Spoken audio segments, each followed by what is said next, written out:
Hello everybody, I hope you are doing well and stay safe. This is Bibi Cameron, and in this video I'm going to show you 5 easy ideas to get crafty with Arteza Iridescent acrylic paints.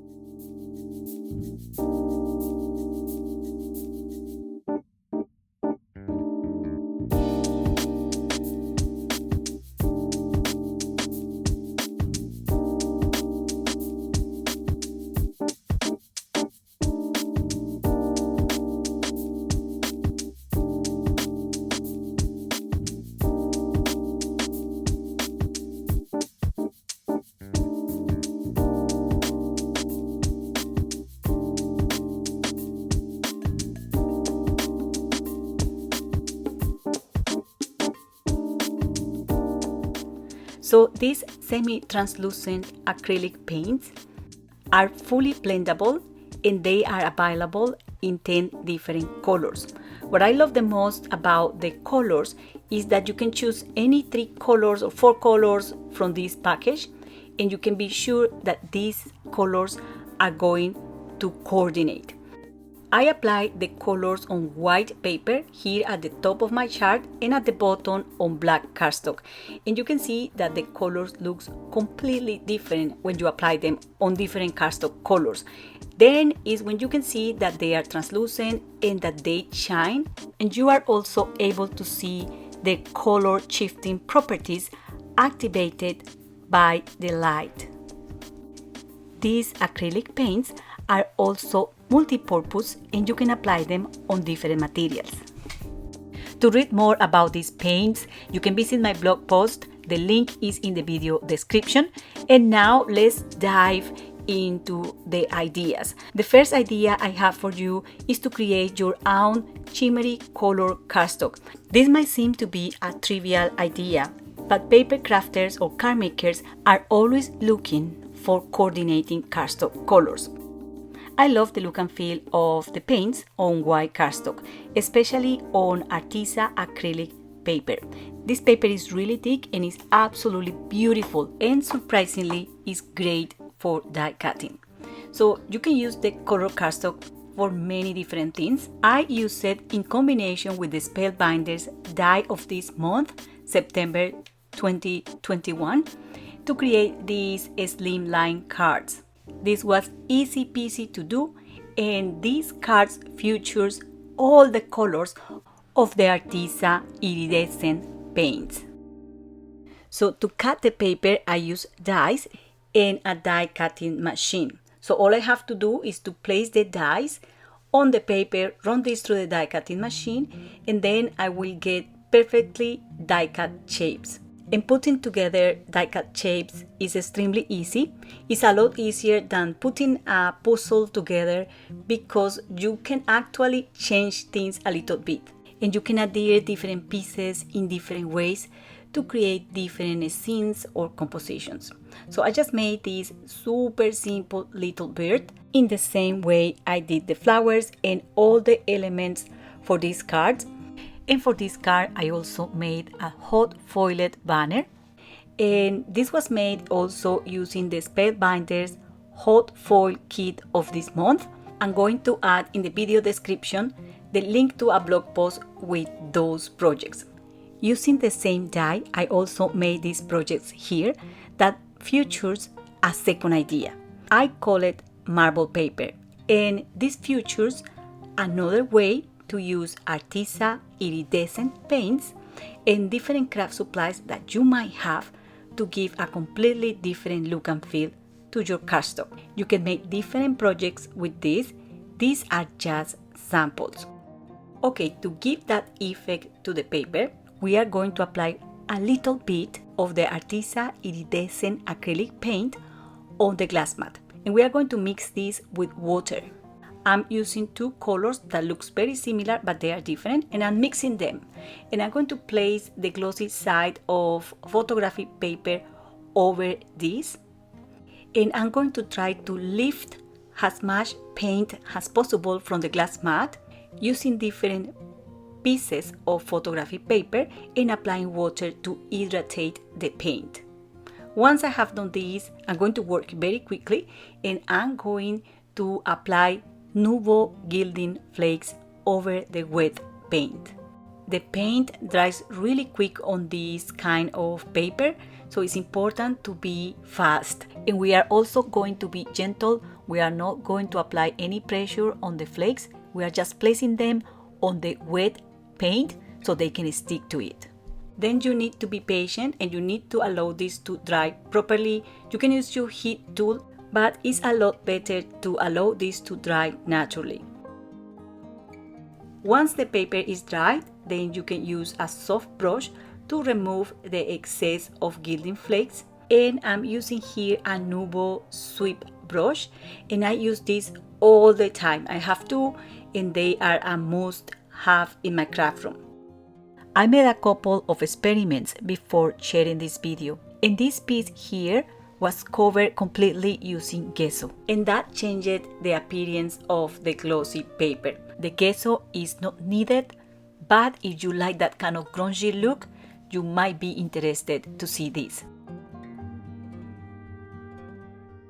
This decorative paper can be used for a variety of crafts, but then again I use it to create a couple of die-cut projects, a box and a tag, and I think this looks really cute.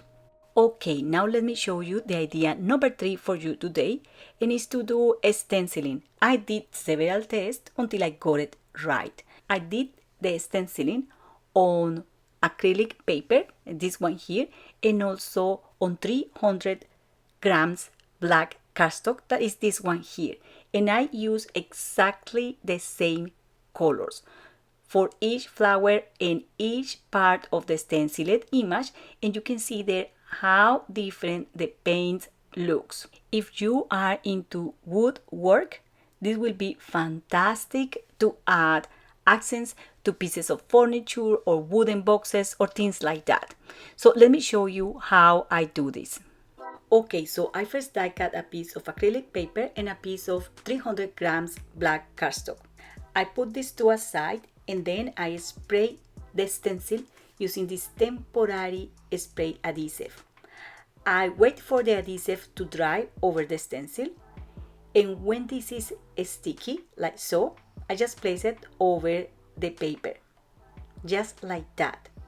And I'm going to use a very soft brush.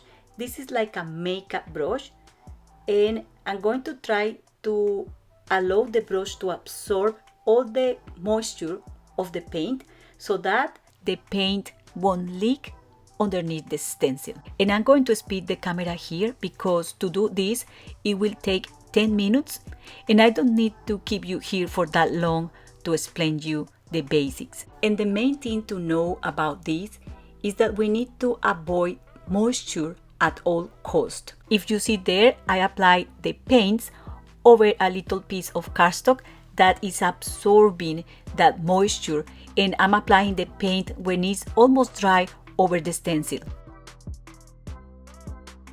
When changing colors, I use a paper towel to clean the brush. So I didn't use any water here to work with these paints. While the stencil is on the paper, you can use a heat tool to dry the paint a little bit, and then you can remove the stencil just like that. Do it slowly so you don't have any accident when doing this. So the paint looks gorgeous on this Arteza acrylic paper, but you can use a smooth cardstock as I'm doing here, and this is Tonic Studios 300 grams black smooth cardstock. And another thing I did for this panel is to apply less paint than for the white one. I use the same exact colors, and as you can see here, they look completely different. I like them both, and the stencil I use is just gorgeous and is also listed in the video description. Okay, let's move to the 4th and 5th idea. I'm going to make just one project to share those two ideas, and one is to make ombre backgrounds. And I'm going to use 3 different paint colors to do this, and I'm just going to apply them over the paper using a dry brush. I'm not going to clean the brush when changing paint color, and I'm going to apply several layers until I achieve the color I want. So the more layers I apply, the darker the color is going to be. As I'm a blue color person, I'm going to use Fairy Tale and Royal Purple acrylic paints to apply color to this panel. And using that chunky soft brush, this was easy peasy.